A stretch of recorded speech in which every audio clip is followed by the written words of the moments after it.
नमस्कार दोस्तों, स्वागत है आपका एमसीक्यू आईक्यू में। मैं आपको प्रीवियस ईयर क्वेश्चन करा रहा हूँ एमपीपीएससी एग्जाम के लिए। तो चलिए शुरू करते हैं। ये 7th पार्ट है। आज का फर्स्ट क्वेश्चन है, which of the following is not an advantage of robot. निम्नलिखित में से कौन सा रोबोट का एक लाभ नहीं है? तो इसका करेक्ट आंसर है, they can replace job. Robot job को रिप्लेस नहीं कर सकते। इसका correct answer option B. Next question है, the future of cyber security is are. साइबर सुरक्षा की विशेषताएं हैं। इसका करेक्ट आंसर है option 4, all of the above. Threat prevention, defence against internal threat और कॉम्प्लायंस, ये तीनों ऑप्शन सही हैं। तो साइबर सिक्योरिटी का करेक्ट आंसर हो जाएगा ऑप्शन डी। नेक्स्ट क्वेश्चन है, who is known as father of artificial intelligence. Artificial intelligence के जनक के रूप में किसे जानना जाता है? इसका करेक्ट आंसर है John मैकर्थी। Alan Turing. Alan Turing की बात करते हैं, ऑप्शन ए, इनको फादर ऑफ कंप्यूटर साइंस बोलते हैं। फादर ऑफ कंप्यूटर साइंस कौन है? तो एलन ट्यूरिंग। नेक्स्ट क्वेश्चन है, which of the following is not an example of virtual assistant. निम्नलिखित में से कौन सा वर्चुअल असिस्टेंट का उदाहरण नहीं है? तो इसका करेक्ट आंसर है कोर्टिसा,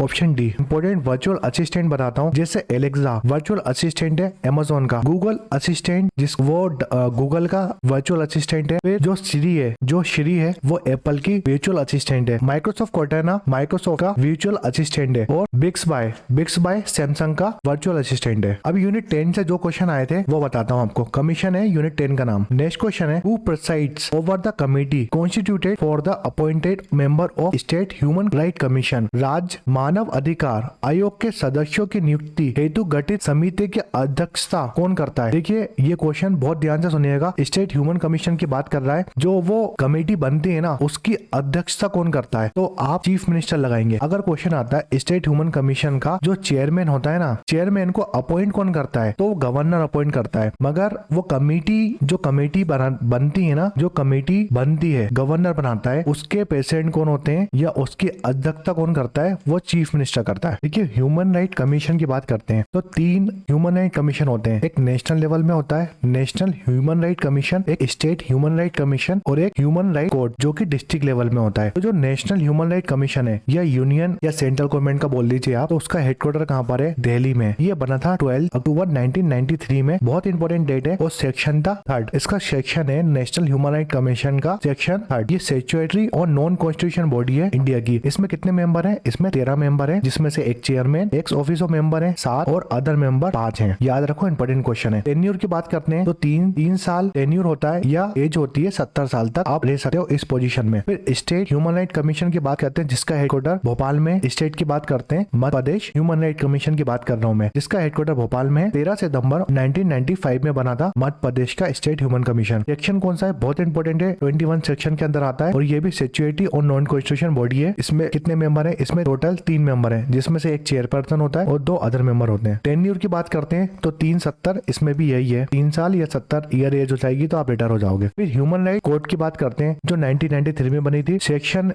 30 है इसका और ये हर डिस्ट्रिक्ट में बनती है। ये कोर्ट हर डिस्ट्रिक्ट में होती है। स्टेट गवर्नमेंट इसको बनाता है chief justice of high court की एडवाइस में। ठीक है, याद रखो, ये एडवाइस लेता है state government chief justice of high court की। उसके बाद ये ह्यूमन राइट कोर्ट बनती है। तो इतने क्वेश्चन आप याद रखो। बाकी और भी क्वेश्चन हम डिस्कस करेंगे ह्यूमन राइट कमीशन में, जैसे चेयरमैन हो गए, इसके कौन कौन से चेयरमैन है वो सब मैं बताऊंगा आपको बाद में। नेक्स्ट क्वेश्चन है, how many non officially member can be there under the Madhya Pradesh state backward classes commission amendment act 2021। Madhya Pradesh राज्य पिछड़ा वर्ग आयोग संशोधन अधिनियम 2021 के अंतर्गत गैर सरकारी सदस्य हो सकते हैं। तो देखिए स्टेट बैकवर्ड क्लासेस कमीशन की बात करते हैं तो इसमें नॉन ऑफिशियल मेंबर कितने होते हैं? मेंबर से भी क्वेश्चन आता है। नॉन ऑफिशियल मेंबर पूछा रहा है इसमें, तो नॉन ऑफिशियल मेंबर 5 होते हैं चेयरमैन को हटा के। नेक्स्ट क्वेश्चन है, analyse the statement with the reference of national human right commission. राष्ट्रीय मानव अधिकार आयोग के संदर्भ में कथनों का विश्लेषण करें। तो एक स्टेटमेंट दिए थे 2, कौन सा स्टेटमेंट है? पहला ऑप्शन देखते हैं, the human right commission encourage organisation working in the field of human right. मानव अधिकारी आयोग मानव के क्षेत्र में काम करने वाले संगठनों को प्रोत्साहित करता है अधिकार। सेकंड ऑप्शन है, the work of commission also to conduct research in the field of human right. आयोग का काम मानव अधिकार के क्षेत्र में अनुशासन करना भी है। तो देखिए दोनों ऑप्शन सही है। जो ह्यूमन राइट कमीशन होता है ना, ये ह्यूमन के क्षेत्र में जो भी संगठन काम कर रहे हैं उसको, उस ऑर्गेनाइजेशन को प्रोत्साहित करता है, एनकरेज करता है कि आप और अच्छा काम करो, जितने भी और ऑर्गेनाइजेशन चल रहा है। ये ह्यूमन राइट कमीशन उनकी भी मदद करता है। दूसरा ऑप्शन क्या है? The work of commission also conduct research in the field of human right commission. बिल्कुल सही ऑप्शन है। जो ह्यूमन राइट कमीशन होता है ना, वो ह्यूमन राइट फील्ड में रिसर्च भी कराता है, जिससे उनको पता चलता है क्या चीज हमें बेहतर करनी है। तो इसका करेक्ट आंसर है both sentence true, option D. Next question है, in which article of constitution is there provision of public service commission for the union and state. संविधान के किस अनुच्छेद में संघ एवं राज्यों के लिए लोक सेवा आयोग का प्रावधान है? इसका करेक्ट आंसर है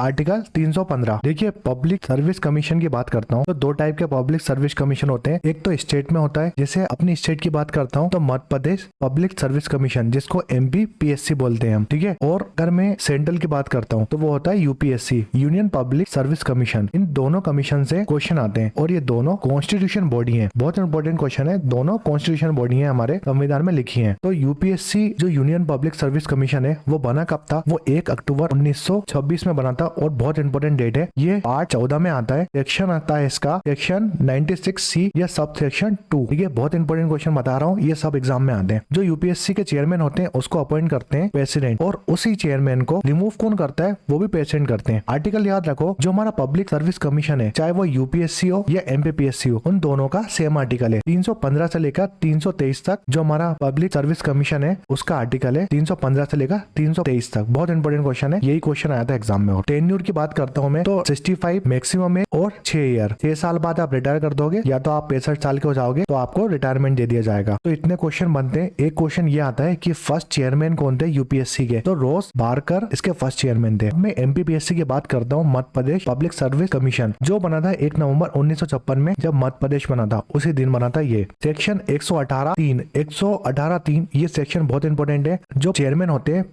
Madhya Pradesh public service commission के, उसको अपॉइंट करते हैं गवर्नर। याद रखो, गवर्नर अपॉइंट करते हैं, मगर रिमूव कौन करता है? जो चेयरमैन होते हैं MPPSC के, उसको रिमूव करते हैं प्रेसिडेंट। बहुत इंपॉर्टेंट क्वेश्चन बता रहा हूँ मैं आपको। आर्टिकल 315 से 323, 6 साल या 62 साल। याद रखो, जो MPPSC में टेन्यूर होता है ना चेयरमैन का, वो 62 ईयर होता है मैक्सिमम। फर्स्ट चेयरमैन थे MPPSC के, वो DV रेज नाम था उनका, जो MPPSC के फर्स्ट चेयरमैन थे। नेक्स्ट क्वेश्चन है, where are the salary and service condition of controller and auditor general of Indian specified? Bharat के नियंत्रक एवं महालेख परीक्षण के वेतन एवं सेवा शर्त कहाँ निर्दिष्टित है? इसका करेक्ट आंसर है second schedule of constitution India में कंट्रोलर जनरल केक के बारे में दिया गया है। नेक्स्ट क्वेश्चन है, when did the Madhya Pradesh state election commission come into existence? Madhya Pradesh राज्य निर्वाचन आयोग कब अस्तित्व में आया था? तो इसका करेक्ट आंसर है जो मध्य प्रदेश का स्टेट इलेक्शन कमीशन है, इस बार भी इससे क्वेश्चन आएगा क्योंकि चुनाव आए हैं इसलिए। तो ये 1 फरवरी 1974 में बना था, 1 फरवरी 1994 में बना था MP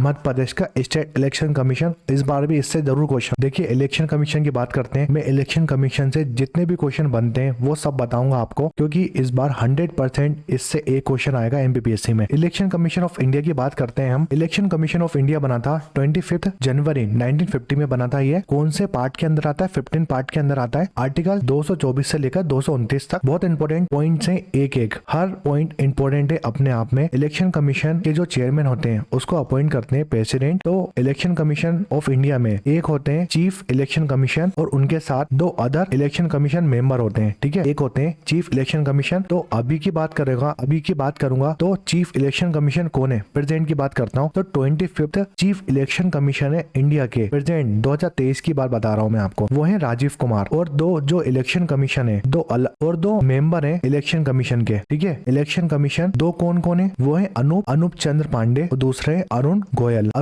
और अनूप चंद्र पांडे, वो इलेक्शन कमीशन है, ठीक है। इलेक्शन कमीशन है और चीफ इलेक्शन कमीशन पूछेगा तो राजीव कुमार। टेन्यूर होना चाहिए 6 साल या 65 साल। 65 साल के आप हो जाओगे तो रिटायर हो जाओगे, या तो 6 साल आपका टेन्यूर पूरा हो जाएगा तो भी रिटायर हो जाओगे। ये एक कॉन्स्टिट्यूशन बॉडी है, ठीक है। इलेक्शन कमीशन कॉन्स्टिट्यूशन बॉडी है। जो चेयरमैन होता है उसको रिमूव करते हैं प्रेसिडेंट। जो चेयरमैन होता है वो रिपोर्ट देता है पार्लियामेंट को। याद रखो, इंपोर्टेंट क्वेश्चन है। तो फर्स्ट चेयरमैन की बात करता हूँ। फर्स्ट चेयरमैन शिव कुमार सेन थे। इलेक्शन कमीशन इंडिया के फर्स्ट चेयरमैन थे शिव कुमार सेन। अगर फर्स्ट फीमेल चेयरमैन की बात करूंगा तो Rama Devi first female chairman थी इलेक्शन कमीशन ऑफ इंडिया की। और जितने भी क्वेश्चन कराए बहुत इंपॉर्टेंट है। अब मैं MP की बात करता हूँ, मध्य प्रदेश स्टेट इलेक्शन कमीशन से। ये बना था 1 फरवरी 1994 में। ये भी कॉन्स्टिट्यूशन बॉडी है। जो चेयरमैन होते हैं उसको अपॉइंट करता है गवर्नर। बहुत इंपॉर्टेंट क्वेश्चन है। कंपोजिशन की बात करते हैं, सिर्फ चीफ इलेक्शन कमीशन होते हैं मध्य प्रदेश में, अकेली पोस्ट होती है चीफ इलेक्शन कमीशन की। अभी की बात करता हूँ, चीफ इलेक्शन कमीशन कौन है 2023 में? बहुत इंपॉर्टेंट क्वेश्चन है। VP सिंह, जिसको बोलते हैं बसंत प्रताप सिंह, ये हमारे चीफ इलेक्शन कमीशन है। इस बार क्वेश्चन जरूर आएगा ये वाला। आर्टिकल याद रखो, 243K से लेकर 243ZA तक MP स्टेट इलेक्शन कमीशन का आर्टिकल आता है। 243K से लेकर 243ZA तक। टेन्यूर 6 ईयर या 65 ईयर, जो पहले हो जाए। रिमूव की बात करते हैं। ये बहुत इंपॉर्टेंट क्वेश्चन है, इसमें आप कंफ्यूज होते हैं। देखिए, अगर हटाने की बात करेगा चेयरमैन को, तो वो हटाएंगे प्रेसिडेंट। अगर प्रेसिडेंट, ठीक है, तो रिमूवल की बात करेगा तो रिमूव कौन करेगा चेयरमैन को, वो करेंगे प्रेसिडेंट। अगर चेयरमैन रिजाइन देंगे तो वो देंगे गवर्नर को। ठीक है, बहुत इंपॉर्टेंट क्वेश्चन है। अगर चेयरमैन रिजाइन देंगे तो वो गवर्नर को देंगे। अगर चेयरमैन को हटाया जाएगा तो वो प्रेसिडेंट हटाएंगे। रिपोर्ट किसको देंगे, जो एमपी स्टेट इलेक्शन कमीशन है वो रिपोर्ट किसको देगा, तो वो देगा स्टेट लेजिस्लेटिव असेंबली को अपनी रिपोर्ट देगा। फर्स्ट चेयरमैन कौन थे एमपी स्टेट इलेक्शन कमीशन के, वो थे एनबी लाहौनी फर्स्ट चेयरमैन थे स्टेट इलेक्शन कमीशन के। तो जितने भी मैंने क्वेश्चन बताए, सुपर इंपोर्टेंट क्वेश्चन है, इस बार क्वेश्चन जरूर आएगा ये वाला। तो ये प्रीवियस ईयर क्वेश्चन सीरीज थी, ये हमारा 7 पार्ट मैंने पढ़ा दिया आपको। अब तक हम 70 क्वेश्चन कर चुके हैं और बहुत एक्सप्लेन करा है। वीडियो पसंद आया तो लाइक करें, शेयर करें, सब्सक्राइब करें। MCQ IQ, thanks for watching MCQ IQ।